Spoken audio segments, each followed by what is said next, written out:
मैं आज उपस्थित हूँ बंसी प्रखंड के चौराहे पे और यहाँ पे शहीदों के सर्वोच्च बलिदान को याद करने के लिए आज़ादी की गौरव यात्रा लेकर यहाँ पे कांग्रेस पार्टी के बहुत सारे कार्यकर्ता 3 दिवसीय इस ज़िले में पद यात्रा लेकर चले हैं और उस पद यात्रा का आज दूसरा दिन है। और आज इन लोगों ने ग्राम मझियामा से पंडित जगजीवन शर्मा की जो वहाँ प्रतिमा है वहाँ से इन लोगों ने आज इस यात्रा को पुष्प अर्पित कर और आज इस ब्लॉक चौराहे पे पहुँचे हुए हैं। तो मैं इन लोगों से बात करूँगा। बताएंगे सर अपना परिचय आप? डॉक्टर धनंजय शर्मा, अध्यक्ष जिला कांग्रेस कमेटी अरवल। जी, आप बताएंगे कि ये जो पद यात्रा है आपका, आज इस पद यात्रा का दूसरा दिन है, तो इसका मेन उद्देश्य क्या है आप लोगों का? देखिए, आज़ादी के 75 वर्ष पूरे हो गए और 75 वर्ष पूरे होने के बाद हम लोगों ने गौरव यात्रा निकाला है। हम लोग महसूस कर रहे थे कि भाजपा की जब से सरकार आई है, केंद्र में मोदी जी की सरकार, प्रधानमंत्री बने हैं, अमित शाह जी गृह मंत्री बने हैं, तब से देश का जो संविधान है वो खतरे में पड़ गया है। देश के नौजवानों को रोज़गार नहीं मिल पा रहा है, बेरोजगारी दर में सबसे निचले पैमाने पर हिंदुस्तान चला गया है, बेरोजगार संकट महसूस कर रहे हैं। दूसरी तरफ किसानों की आय लगातार घटते चला जा रहा है। किसानों के लिए बेहतरी के लिए कोई काम नहीं हुआ है, उनको झांसा दिया जा रहा है। किसानों के लिए 60,000 करोड़ रुपया का कर्ज माफ़ ये सरकार नहीं कर सकती है, लेकिन कॉरपोरेट हाउसेज को टैक्स में 15 लाख करोड़ से ज़्यादा अब तक सरकार माफ़ कर चुकी है। किसानों के लिए जिनसे इतनी बड़ी आबादी है उनके लिए 60,000 करोड़ का नहीं माफ़ कर रही है ये सरकार। किसानों को लोक लुभावन नारा केवल दे रही है। यूरिया का संकट बरकरार है। यूरिया पहले 50 केजी आता था एक बोरिया में, आज 40-45 केजी पर आ गया है। दाम उससे बढ़ गया है। गैस, घरेलू गैस, कुकिंग गैस से लेकर के पेट्रोलियम पदार्थों का प्राइस हाइक बहुत तेज़ी से बढ़ गया है। आम जन जीवन को ज़िंदगी जीने में काफ़ी कठिनाई महसूस हो रहा है। देश के जो सामाजिक सद्भाव है, सरकार प्रायोजित दल, सरकार प्रायोजित संगठन, भाजपा प्रायोजित और नरेंद्र मोदी जी, अमित शाह जी प्रायोजित लोग सामाजिक सद्भाव बिगाड़ने का काम कर रहे हैं। देश की सीमाओं पर जो सुरक्षा करने वाले जवान थे उनके लिए भी अस्थायी योजना के नौकरी की जगह उन मिलिट्री फोर्सेज में अग्निपथ योजना से 5 साल के कॉन्ट्रैक्ट जॉब ये देने जा रहे हैं और उसमें लोक लुभावन नारे दे रहे हैं। उनको तरह तरह से नौजवानों को दिग्भ्रमित करने का काम कर रहे हैं। जो नौजवान रेसिस्ट कर रहा है, प्रतिरोध कर रहा है कि नहीं, हमारी पुरानी योजना पर हमको नौकरी दो, पुरानी नौकरी पर हम योजना हम चाहते हैं, उन नौजवान जब प्रतिरोध करने के लिए सड़क पर उतर रहे हैं, उन पर मुकदमा ये सरकार लाद रही है और मुकदमा लाद करके उनके घरों की कुर्की कर रही है, उन पर चार्जशीट कर रही है, उनके कैरियर को बर्बाद ये सरकार कर रही है।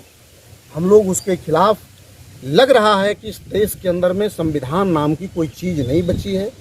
संविधान के मूल्य को गिराया जा रहा है, उसका अवमूल्यन करने की दिशा में ये सरकार बढ़ी है।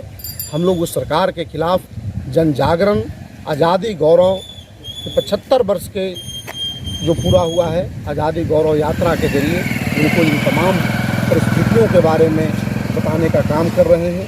किसानों से कनेक्ट होने का काम कर रहे हैं, नौजवानों से कनेक्ट होने का काम कर रहे हैं, कांग्रेस पार्टी को जोड़ने का काम कर रहे हैं। राहुल गांधी जी का जो सपना है हिंदुस्तान का कि हर व्यक्ति के चेहरे पर आज़ादी का भाव दिखे, हर लोग इस लोक संविधान के दायरे से गाइड होने का काम करें। जो आज़ादी का मूल्य है उस मूल्य को लोग समझें, नौजवान समझें, देश के किसान समझें। तो हम लोग राहुल गांधी जी के सपनों का कैसा हिंदुस्तान जो बनाना चाहते हैं, उसके लिए लोगों के बीच जनजागरण अभियान, गौरव यात्रा लेकर के चल रहे हैं कि हमारे पूर्वजों ने कितना मेहनत के साथ आज़ादी दिलाई थी, ब्रिटिश हुकूमत के खिलाफ, ईस्ट इंडिया कंपनी के खिलाफ लड़ करके, और ये सरकार पुनः उसी रास्ते बढ़ गई है जैसे उस समय जब लड़ रहे थे हमारे पुरखे, जो स्वतंत्रता संग्राम में अपनी आहुति दे रहे थे, और आज जो केंद्र में सरकार में बैठे हुए लोग हैं, दोनों के बीच में कोई तालमेल नहीं था।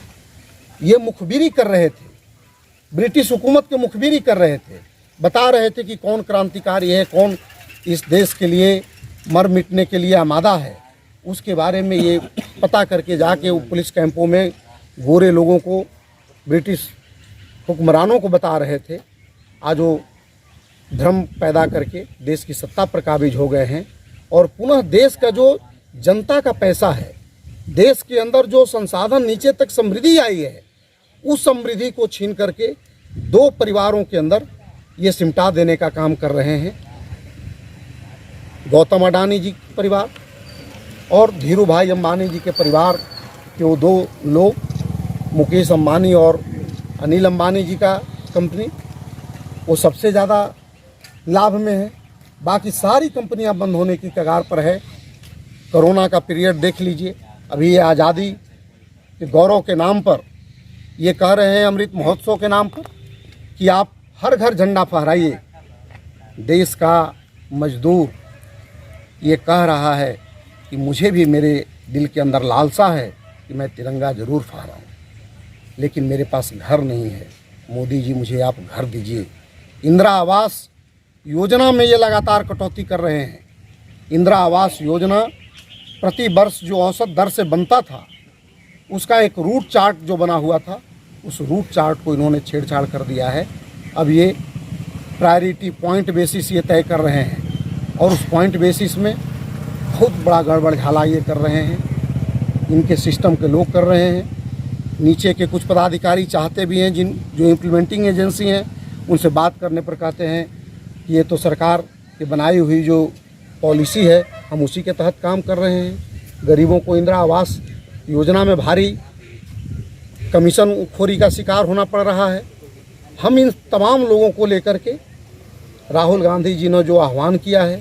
सर, मैं यहाँ पे रोकना चाहें, इस जो अभी की सरकार है वो कहती है कि इस देश में भ्रष्टाचार बिल्कुल ख़त्म करना चाहते हैं, और आपका कहना है कि देश में जो है भ्रष्टाचार है, घुसखोरी है, वो बढ़ती जा रही है, और सरकार जो है वादा कर रही है कि जो भ्रष्टाचार घुसखोरी है उसे मैं 100% रोकने का काम करूंगा। इसमें क्या कहना आपको? मैं यही बात आपसे कहना चाह रहा हूँ कि सरकार जो बोल रही है उसके विपरीत सरकार अपनी नीतियों में काम कर रही है। सरकार के बोलने और करने के तरीके में फ़र्क है। वो बोल आए थे वादा करके 2 करोड़ नौजवानों को रोजगार देंगे, 22 करोड़ नौजवानों का रोजगार उन्होंने छीन लिया है।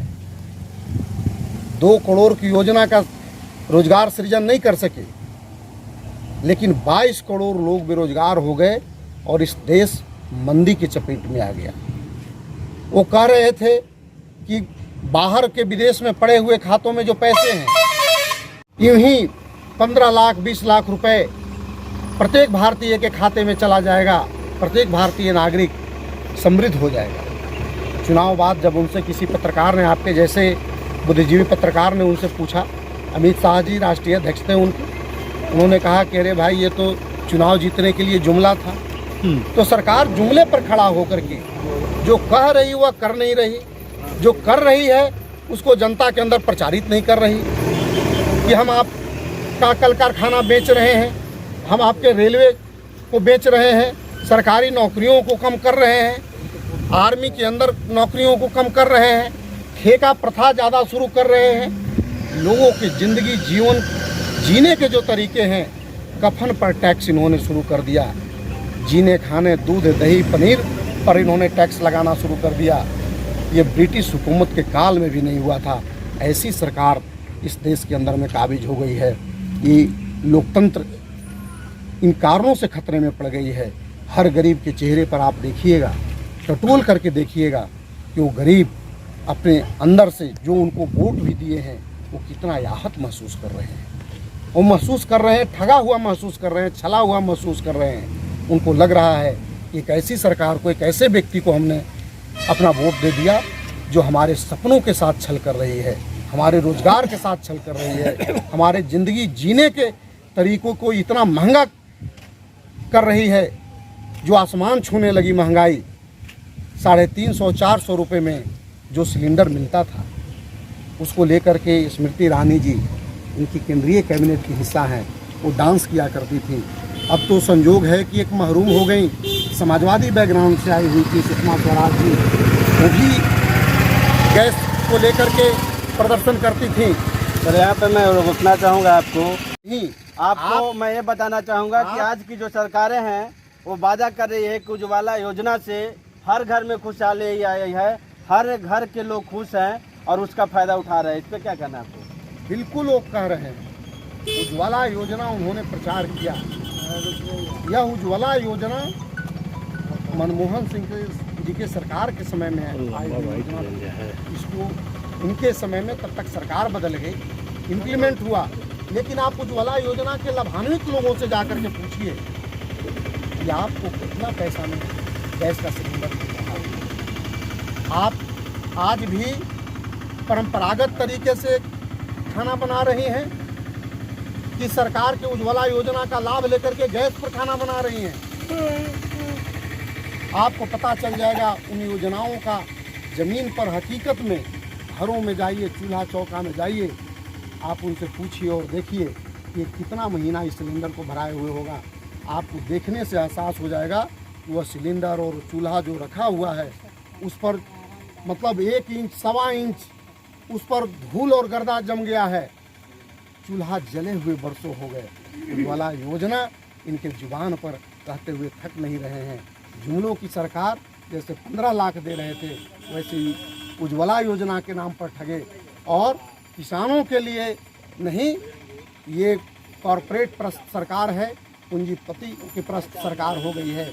नौजवानों के लिए इनके पास कोई योजना नहीं है। स्पष्टली आरोप है कि जो भी आज केंद्र की सरकारें हैं वो चाहे जो भी योजना निकाल रहे हैं उस योजना में सफल नहीं है। चाहे उज्ज्वला की बात किया जाए या किसान की बात किया जाए या और किसी अगर बात किया जाए जो आपका नोटबंदी हुआ, यानी सारे मुद्दे पर आज की केंद्र सरकार का जो कार्य है वो सफल नहीं है। कुछ और लोग हैं, मैं उनसे बात करूंगा। इसमें आप लोग कहां तक जाना चाहेंगे और क्या चीज़ लेकर रहेंगे, सर बताएंगे आप? देखिए, ये हम लोग यात्रा जो है गौरव यात्रा शुरू किए हैं। हम लोग 9 तारीख से शुरू किए हैं और यह 14 तारीख तक निरंतर हम लोग का यात्रा जारी है। और यह यात्रा हम लोग तब तक जारी रखेंगे तब तक हम लोग मोदी सरकार को उधार नहीं किया। आज मोदी सरकार ने हमारे देश के लोगों को ठगने का काम किया है, गरीबों के साथ धोखा दिया है। हमारे देश के जितने भी गरीब हैं उनको आज ठगा हुआ महसूस कर रहे हैं। ये कांग्रेस का ही हम लोग चाहते हैं, कांग्रेसी, कि जब तक हम लोग गरीब गुरुओं के लिए आवाज़ नहीं बनेंगे तब तक हमारा देश का भलाई नहीं हो सकता।